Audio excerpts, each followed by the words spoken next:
Gaza में शांति की उम्मीद एक बार फिर जगी है। अमेरिकी राष्ट्रपति डोनाल्ड ट्रंप के प्रस्तावित शांति समझौते पर इजरायल और हमास दोनों ने अपनी सहमति दे दी है।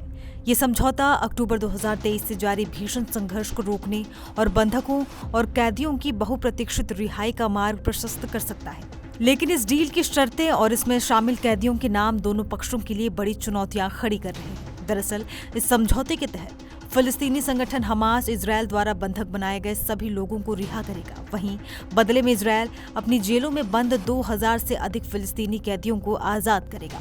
लेकिन इन कैदियों में कई ऐसे नाम भी शामिल हैं जिन्हें इजरायल खूंखार आतंकवादी कहता है और जिन्हें इजरायली अदालतों ने आजीवन कारावास की सजा सुनाई है। इन कैदियों की रिहाई का प्रस्ताव इजरायल में तीखी बहस का मुद्दा भी बन गया है और लोग इस पर कई तरह की प्रतिक्रियाएं भी दे रहे हैं।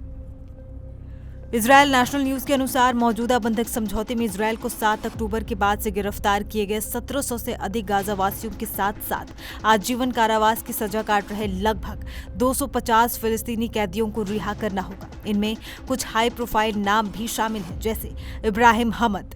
इजरायल हमद को कई घातक बम विस्फोटकों और हमलों का मास्टरमाइंड मानता है। इजरायली मीडिया का दावा है कि हमद ने 2002 में कैफे मोमेंट में हुए बम विस्फोट की योजना बनाई थी, जिसमें 11 लोगों की जान चली गई थी और 65 लोग घायल हुए थे। उसी साल रिशोन लेजियन के शेफील्ड क्लब पर हुए हमले में भी हमद का हाथ बताया जाता है, जहां 15 लोग मारे गए थे। यहां तक कि हिब्रू विश्वविद्यालय पर हुए हमले के लिए भी इजरायल ने हमद को ही जिम्मेदार ठहराया था।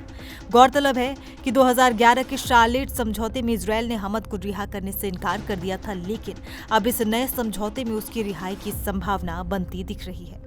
हमद के अलावा हमास की तरफ से अब्दुल्ला बरखौती की रिहाई की भी जोरदार मांग की जा सकती है। अब्दुल्ला हमास की सैन्य शाखा के प्रमुख कमांडरों में से एक रहा है।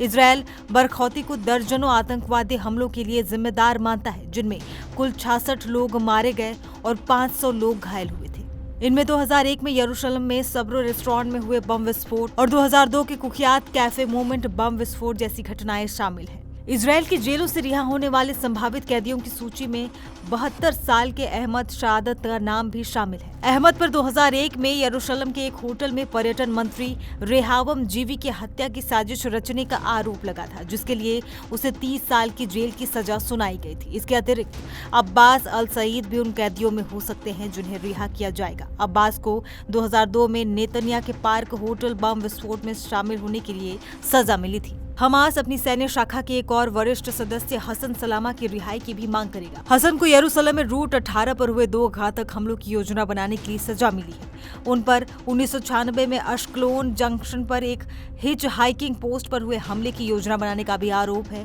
हसन को विभिन्न मामलों में आजीवन कारावास की सजा सुनाई गई है। बहरहाल ये समझौता भले ही शांति की उम्मीद जगाता हो, लेकिन इसमें शामिल कैदियों की रिहाई को लेकर इजरायल के भीतर और बाहर भी कई सवाल उठ रहे हैं।